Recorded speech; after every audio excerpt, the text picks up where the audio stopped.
We are going to talk about and react to this video. This is Josh Strife Hayes talking about the Final Fantasy XIV Director issues apology for login issues. Final Fantasy XIV producer and director Naoki Yoshida has issued a personal apology for the recent login issues faced by players across the world. This blog post shows him taking personal responsibility for the team's failings, explains the issues faced, and explains the solutions they're going to implement. But is this a genuine, heartfelt apology, or just some corporate niceties? Well, it's time to get analytical, so let's find out. Ladies and gentlemen, welcome. I'm Josh Strife Hayes. Over the last couple of weeks, Final Fantasy XIV There's nothing in that cup. Absolutely unprecedented surge in players, thanks to several factors outside of their control, all happening at the same time. Popular streamers all started playing the game. There's nothing in that cup. Walker is starting to build up, and now the meme-worthy, critically acclaimed Final Fantasy XIV has a free trial consisting of the entire base game and Heavensward expansion up to level 60. Because of this, the servers have been stretched a bit thin, and the play experience for the last couple of days hasn't exactly been stellar. The company have released an apology, but it hasn't been that bad for me. I had some initial queues, but the queues were 30 seconds instead of 10 on our server. So it may be worse on some of the other data centers, but on Primal, it hasn't been that bad at all.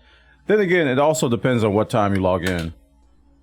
Is it genuine? I've already made a video examining the incredible moment the game actually sold out of digital codes, and examining the game's rocky and turbulent history, how they destroyed version 1 and rebranded as A Realm Reborn. That was probably the moment Square Enix established himself within the MMORPG landscape as a studio dedicated to making a quality experience, not simply an acceptable one. And communication from Square Enix to the player base has already been highly praised, thanks in no small part to this man. Naoki Yoshida, lovingly known as Yoshi P within the Final Fantasy XIV community, has worked for Square Enix since 1993. He started working on the Bomberman and Dragon Quest franchise before being moved to Final Fantasy XIV. He's a self-declared fan of EverQuest, Dark Age of Camelot, Ultima Online, World of Warcraft, Rift, and Star Wars The Old Republic, so it's pretty clear he's passionate about the MMORPG genre. Now, being passionate about your job is great, but when you're in a leadership position, you need more than just passion. You need the skills to lead people, to get the best out of your team. And while researching Yoshi P, this line specifically stood out to me. He gave his team precise goals to achieve, and that is an essential leadership skill. So, let me just say, I agree that Yoshi P is I think he's a great leader, but who gives imprecise goals? Like, it just seems like that comes with the territory. If you're going to lead a project, you kind of have to get precise goals. Otherwise, it becomes a vague thing. And I don't know. That sentence kind of struck me as a little confusing. Like, why would you give imprecise goals?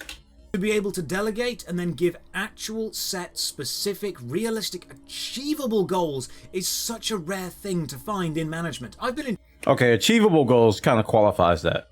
Because every manager I've had in the industry, software development industry, has given me tangible, precise goals. Now, whether they're achievable in the time frame is not really a necessary a function of management.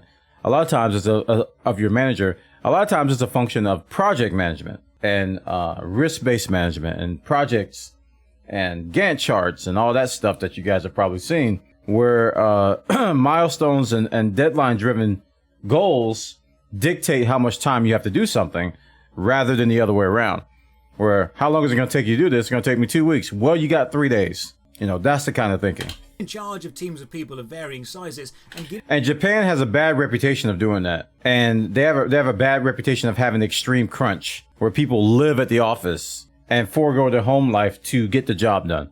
They have a bad reputation for that culturally. Giving people direct, specific goals is one of the best ways to push a project forward. Knowing what kind of person Yoshi P is, let's have a look at this apology and see if it's genuine or if it's just corporate double talk.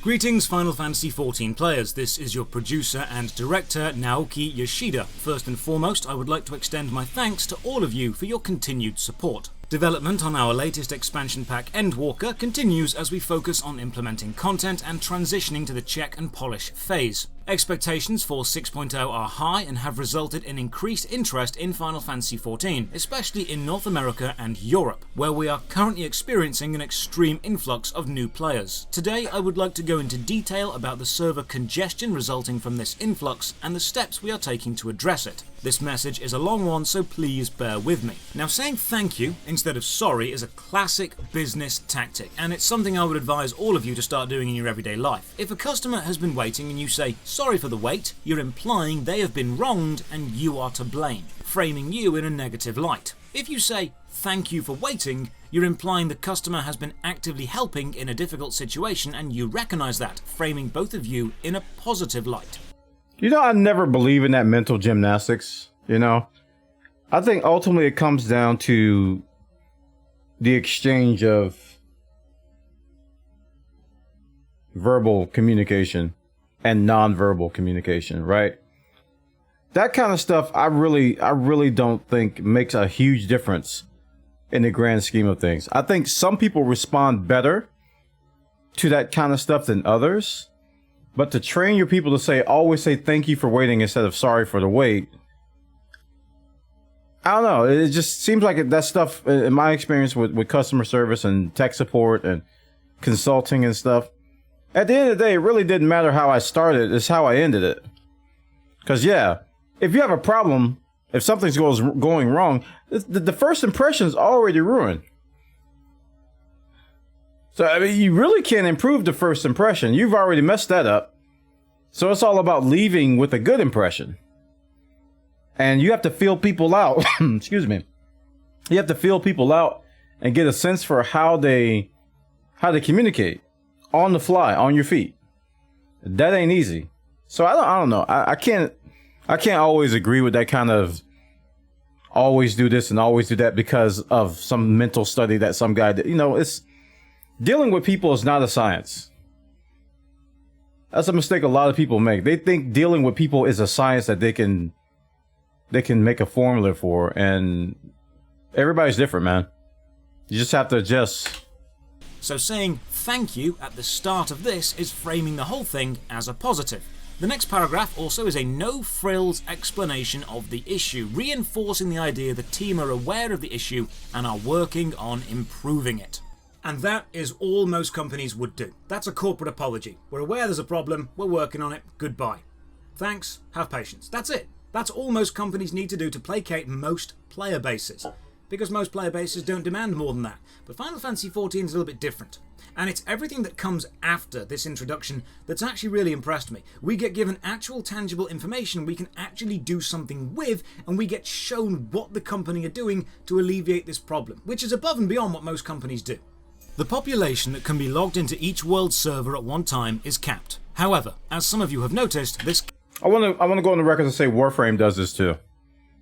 Dealing with the Warframe community and the dev team, when they communicate, when something goes wrong or some issue happens, they go into stupid detail, and by the time you're done reading it, you want to go buy them a drink. You actually feel sorry for them because they're really likable people, and it seems like you're talking to somebody like that you've been with your whole life, like a childhood friend or something like that. They really do a good job of explaining things, even when they're dead wrong, even when they know they messed up, even when, I don't know if it's a Canadian thing or what, a humble attitude, but even when they just completely, you know, you got every reason to be mad with them. You finish reading that, you go, okay, I understand. You're going to do it again, and I'm going to be upset, but I understand. Cap is not the same for all servers and differs somewhat between data centers. The main reason for this has to do with the data center's matching server. A matching server can only handle so much information, so to ensure that it functions properly, a capacity limit must be set. This limit determines the overall maximum population of a data center, which is then divided by the number of worlds in the data center to calculate how many players can be logged into each world. That's probably why we don't have that many lag issues in Final Fantasy XIV, because so much work has gone into this formula that they hit a cap and you can't log in and or you can't create a character. So Final Fantasy 14 gets a lot of flack for its design of its netcode with the snapshotting system and stuff. But there's been rare times where I'm like rubber banding or have lag issues. And I've heard that other game out there that rhymes with Smorl the Borcraft has those types of issues all the time. If a matching server were to overload, it will result in the duty finder ceasing to function properly and instability when entering instanced content, hence the importance of login caps. We can thank Raban Savage for that, and Pippin Savage during the Stormblood launch, where duty finder was found to be a massive bottleneck. Huge bottleneck. And it was hilarious at the time. Well, it's hilarious now, but at the time it was kind of a travesty.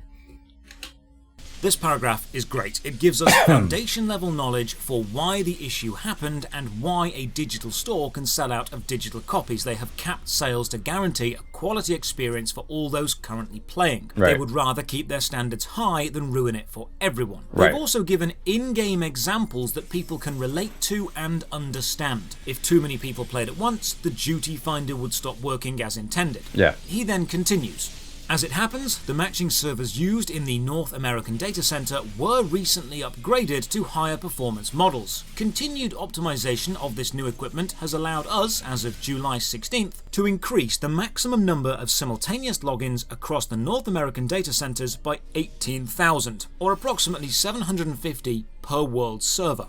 A matching server upgrade for the EU data centers, while currently planned for the immediate future, however, is still pending. As such, until the upgrade is implemented, it would be difficult for us to raise world logging caps to the same degree as those of North American worlds. That said, the team is currently working hard to optimize existing servers in an attempt to increase the caps, if by a smaller amount, and will endeavor to make continued adjustments and improvements while maintaining game stability. This section does two fantastic things. First of all, it provides actual raw data, giving a specific number of logins each data center can handle and how many players a world is capped at. We can now crunch the numbers and better understand the issues they are facing. No, we can't, because we don't know what the max number is. They gave us a delta. You don't really want to give specific numbers. Like, these servers can handle this many players, because people can reverse engineer like the player base and stuff like that. And I think for like, revenue recognition and stock issues, they're really careful about giving that information out, right? So they said they increased it by 18,000. So whatever it was before, it was increased by 18,000 and about 750 per server, but they don't give us the base number. So I think that's important to delineate. Most MMO games actively try to hide numbers and figures like this because it can cause the community to compare and contrast them with other games. No, it's a revenue it's a rev rec thing. It's about reporting to shareholders and stuff. And different companies do it differently, but I think at the end of the day, I don't think it's about comparison. It's about their obligation to shareholders to accurately report information. And being transparent about them is a brave move. But my favourite part is this. It's when he says the team is continuing to attempt to improve, if by a smaller amount. That is setting a realistic expectation. He's not promising massive overnight changes or immediate fixes. He's keeping expectations low, directly by saying it's a small improvement. This, in the business world, is often known as under-promise, over-deliver. He then continues. Okay. Having done a lot of under-promising and over-delivering in my time, I think that was just being realistic. I don't think that was under-promising, over-delivering. I think he's looking into it a little bit too much. This dev team has always been on the conservative side of things. They always say, we hope to have it by this, and this is the minimum that we're going to try to do. We hope to have this by, they don't ever overpromise. They always underpromise. It's like the humble attitude of this dev team and just Japan in general. So I wouldn't call that instance a case of underpromising and overdelivering. I think that's just how they are with everything.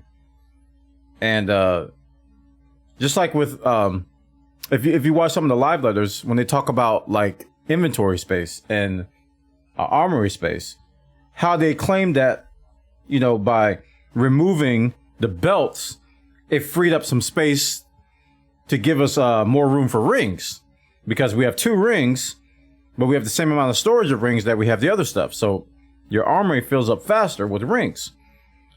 And they were very careful to say, this can only give us so much room. So we can't just go around and, maybe delete 1 ring and then get more inventories. But, it's like, this only gives us so much to work with. We're going to try our best to give you more, but we have limitations. That's not under promising and over delivering. That's just being realistic, saying we can't do it. I think there's a difference there.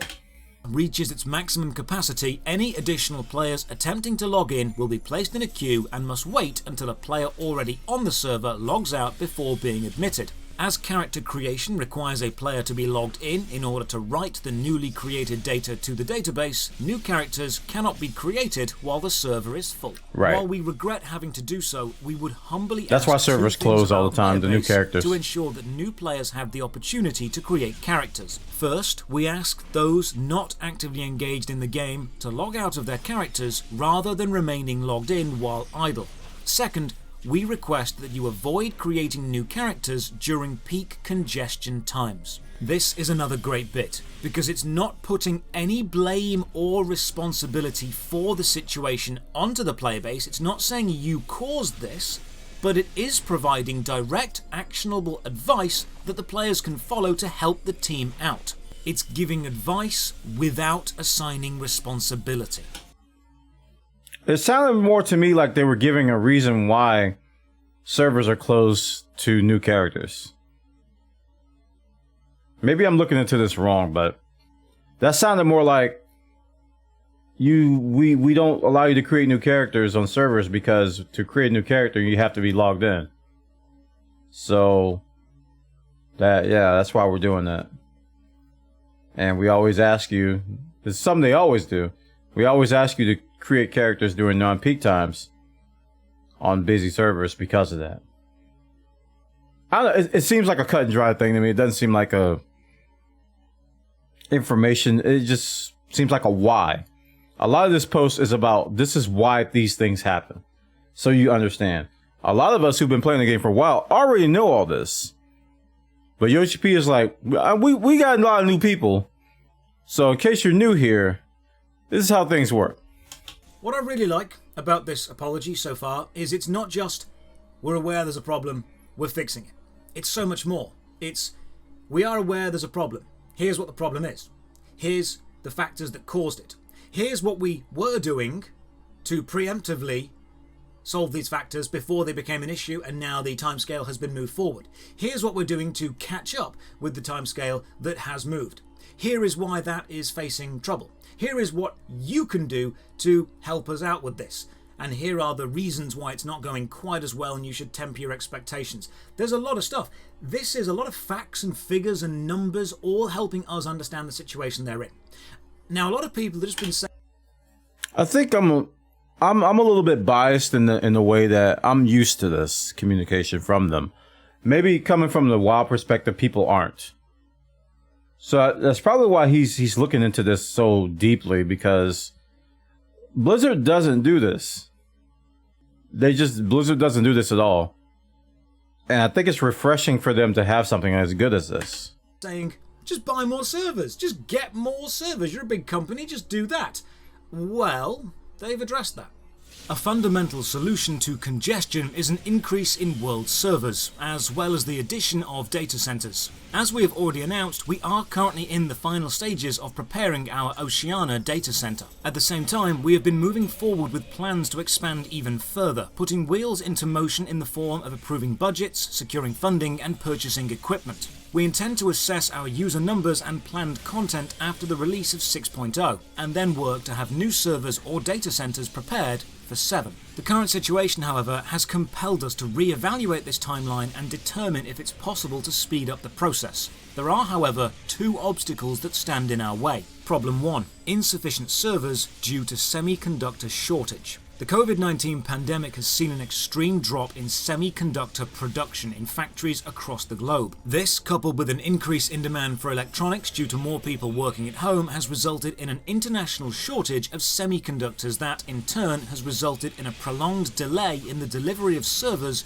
we ordered for our data centers. We have even looked into investing more than market value to speed up delivery, but to no avail. We are not giving up, however, and are in continued talks with vendors from around the world to find a timely solution to this problem. Problem 2. Travel restrictions. As we touched upon briefly at the Digital Fan Festival, global travel restrictions due to the pandemic have prevented our server infrastructure team from physically visiting the data center locations, causing a considerable reduction in work efficiency. While over the past year and a half, the team has managed to work remotely with overseas staff on the Oceania data center, it has been a challenge. A challenge that our staff will have to face once more as we look to expand server capacity in Europe or North America. That said, many members of the team have been proactively getting their COVID vaccinations and are looking into options such as vaccine passports as we plan for in-person visits to data centers. Of course, even should the opportunity to travel arise, we will respect each staff member's opinion on the matter and put their safety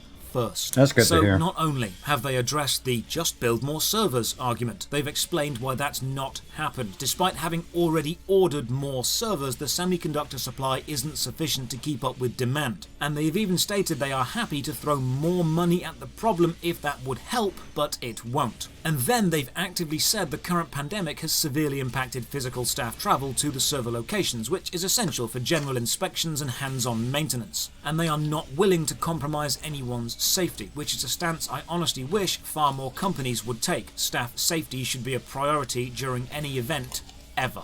So far, we've been given way more information than we actually needed, but it's all good stuff. It's facts, figures, and numbers. They've explained the problems they're facing. This is normal for them, though, man. In-game terms. This is not out of the ordinary for Yoshi P and crew. Understand the problems and the implications that it would have had they have kept selling the game. They've explained in words and ways we can. This is why we have a podcast from Yoshi P that are like 6 hours long in some cases.